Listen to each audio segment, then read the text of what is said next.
এন্ডামিক হয়ে গেছে, সেটা নয়। আমরা কোভিড শুনলে ভয় পাই, কিন্তু যাই হোক, কোভিড এখনো বাংলায় প্রাইভেটে কে কি করছে আমরা জানি না, তার দায়িত্ব আমাদের নয়, তাদের পেশেন্ট দিতে হয়। আমাদের সরকারিভাবে যে রিপোর্ট আমাদের কাছে আছে, তথ্য আছে, আমরা প্রত্যেককে ইম্পর্টেন্ট যারা জড়িত, পঞ্চায়েত থেকে শুরু করে, আরবান থেকে শুরু করে, মিউনিসিপ্যালিটি থেকে শুরু করে, ডিএমই থেকে শুরু করে, ডিএইচএস থেকে শুরু করে, বিশেষ করে এই ডিজিজের ব্যাপারে যোগীরাজ থেকে শুরু করে আমাদের health department, MSME department, police department, সকলে, চিফ সেক্রেটারি, হোম সেক্রেটারি, আমরা সকলকে নিয়ে কলকাতা কর্পোরেশন থেকে শুরু করে পঞ্চায়েত, রুরাল, সব ডিপার্টমেন্টকে ডেকে মিটিং করে আমরা প্রস্তুতিটা সেরে রাখলাম। ফার্দার যদি হয়, আমরা আশা করছি প্যান্ডামিক আর হবে না,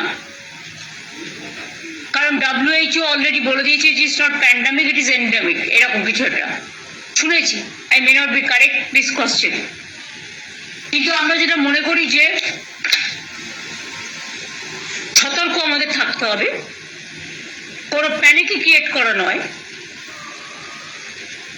যদি বাই চান্স সেরকম কিছু হয়, আমাদের প্রস্তুতি তৈরি থাকবে, এটা নিয়ে ভয় পাওয়ার কোনো কারণ নেই।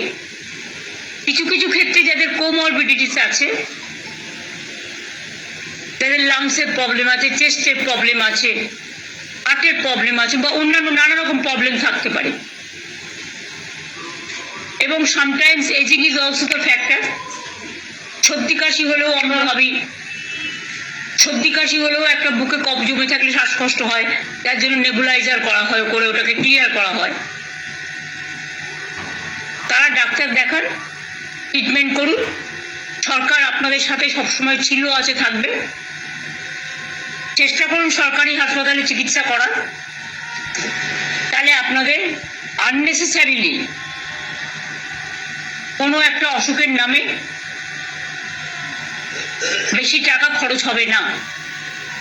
যার সত্যি প্রয়োজন তাকে যা যা দেওয়া দরকার সবকিছুই সরকারি হাসপাতালে আছে, এবং এখন অ্যান্টি কোভিডও ভ্যাকসিন বেরিয়ে গেছে, ভ্যাকসিন সবাই নিয়েছে।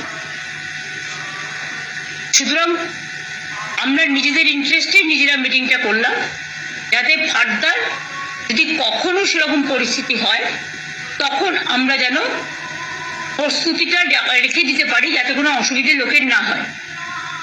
কিন্তু এখনই আমরা এ ব্যাপারে কোনো সিদ্ধান্ত নিচ্ছি না, তার কারণ সেই সিচুয়েশন তৈরি এখনো হয়নি। আর ভারতবর্ষে প্রায় 130 কোটি মানুষ বসবাস করে, তার মধ্যে মাত্র হাতে গুনে 4-5 হাজারের মতো কেস সারা ভারতবর্ষ জুড়ে হয়েছে, এবং এটা হচ্ছে এক টাইপ অফ ইনফ্লুয়েঞ্জা, এবং এটা একটা সাব, কি বলছিলে, অমিক্রন ভাইরাস। এটা আমি যোগীকে বলবো একটু এক্সপ্লেন করে দিতে 2 মিনিট।